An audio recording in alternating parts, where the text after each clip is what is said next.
कौन मौके पर आजान का जवाब देना मशरूअ नहीं बल्कि ममनू है।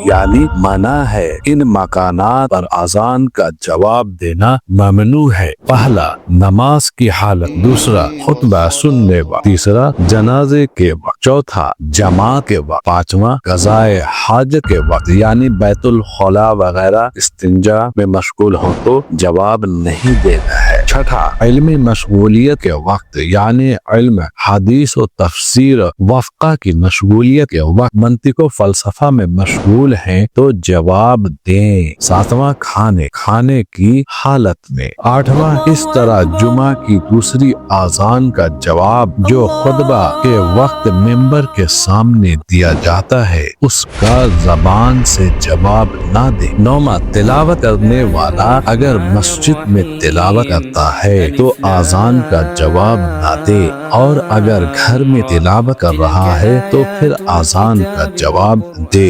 10वां, हैज़ुन नफास वाली औरतों को आजान का जवाब देना जरूरी नहीं है। अल्लाह ताला हम सबको अमल की तौफीक अता फरमाए, आमीन। वीडियो को लाइक और सब्सक्राइब करें, कमेंट करके बताएं अगर इसके बाद भी कोई चीज की जरूरत हो आपको सुनने और समझने की तो हमें जरूर बताइए, उस पर जरूर हम वीडियो बनाएंगे इंशाअल्लाह, आमीन।